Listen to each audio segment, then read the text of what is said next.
issue. That we are reacting, we're trying to react in a local way to a very global issue, and there's nothing much they can do.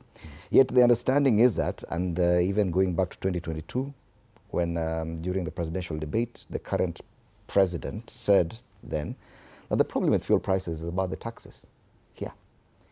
Kenyans have access to all this information. Do you feel that CSs are a bit detached when they insist that this is just about the Strait of Hormuz? Yet the understanding by Kenyans is there's something you can do about it here. You see, Fred, I now have come to believe the theory that was given by one of the gentlemen in Uganda when he was explaining about campaigning hell. That there is no fire, everybody is receiving some very good treatment, and when somebody went back there again and asked what is happening and found the devil burning people, it was to know during that time we were campaigning. We have for the longest entertained, bad behavior in politics. Today you can say something when you're campaigning and tomorrow you don't mean it. That has been one of our biggest problems because people have lost trust with the campaign and sloganeering process when it comes to when you're trying to, look for a seat. Because if you remember, the president was very right in 2022 when he was telling us that the problem is taxes, but today he's increasing that taxes. A very simple thing like VAT. When the VAT is calculated on the running cost of the fuel prices, which means if that running cost increases, the VAT thereof increases. It's a moving target. So if you completely remove VAT, whether it is 8% or 16%, when the running cost increases, there is an element of pricing that does not affect the ultimate price, price of the fuel. So what I'm seeing people who are completely detached out of reality, especially within the minister. And this is the problem when you do not really want to go down and understand what people are saying. I am seeing people who are tone deaf in terms of reasoning. How many things, Fred, even when you're journalists who are there talking to people, listen to those people. What are they talking about? I need to paint a scenario to you. This price increase, of fuel is not just any other thing. It has a great, what we call snowball effect. It is one thing that has a trickling down effect of many others. I will look at the economy in general. Transportation of food, for example. We are now complaining that the tomatoes is high. Can you imagine what it will be next week? It will be higher. Transporting goods from Nakuru, some part of Mount Narok where food comes from Nairobi, Njoro, Kinangop and other places. Transporting goods from there, just 2 days ago, a transporter would have charged you 30,000. But today, they have to charge you 45,000.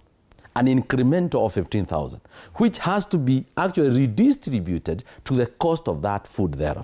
I mean, taking for example, from Mombasa, from Nairobi, to take it to, Nyandarua, Nakuru, Eldoret, and thereof, from the companies themselves, have to increase, which means the logistics cost that we are already playing around with here is affecting what we had Professor tell us, is affecting the most, down the radar, what I would call the homestead of our people. So that is what they are feeling. The schools, had already given transport costs, at the beginning of the term. Now, are you sure with this kind of increment, the schools are going to be able to sustain it to the end of the term? There might be a review of that particular thing. Transport industry, because I know a number of people who are handling these businesses, they actually had stopped operation.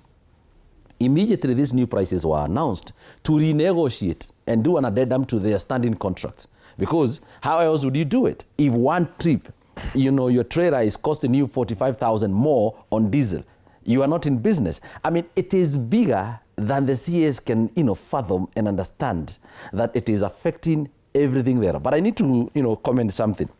It is unfortunate, and I think, Prof, you would want to go and research more on this, that at this time and age, as a country, we are still relying on paraffin for writing. We are still relying on paraffin in many homesteads for cooking. Why? Why is it that this time and age we still want to do paraffin? We have not been able to, provide and make gas cheaper as the president has promised many years, many months ago, that you are going to buy gas at 500 shillings. Maybe probably even drop it down to economy of Kadogo, where you can buy gas at 200, 300 shillings and you're able to cook for your 3, 4, 5 meals. So that this problem of kerosene and trying to balance kerosene, but I understand he thinks that motorbikes, are using. But I need to bring to your attention, Fred, and I know for sure many people may not know this. Globally, what we call the global oil prices, what we buy as African countries, and what other people buy out there, it's not the same. Mm-hmm. If you look at countries like China, countries like Thailand and India, on that side, they've used their numbers to negotiate for heavy discounts. Mm-hmm. At one point, we were buying the price was $710 per barrel. But companies from the other side, from Asian side and all that, were buying the same price at $420 per barrel. Our prices in Africa are more, and I'll tell you why. Because African countries have not been able to, subsidize, agree on the quality of diesel that they need to use, especially on sulfur content and things like that. So you find that the DNA or the specifications of our fuel and that of Tanzania is different from that of Rwanda, Burundi, thereof.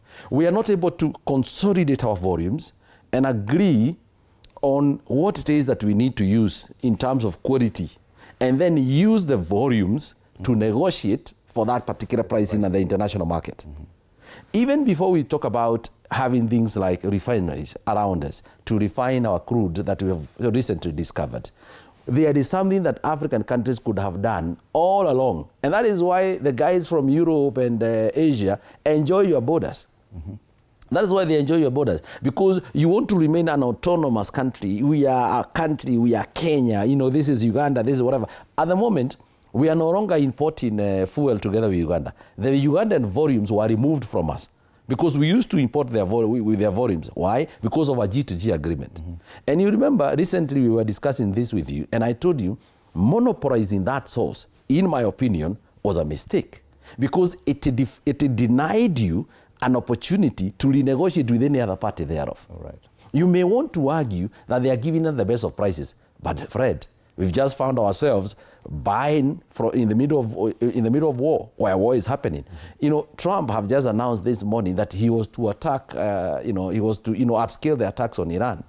That has been halted because UAE, Saudi, and Qatar want to negotiate now because they have realized they are suffering. Mm-hmm. But this is where we are buying from. So we have no options of roading from Amsterdam. We have no option of buying from China. We have so many refineries on the other side. Okay. And they are global crude oil buyers. But I also need to say something.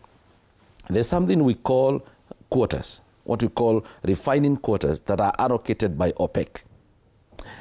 Kenya is allocated a quota. Who refines our quota? Mm-hmm.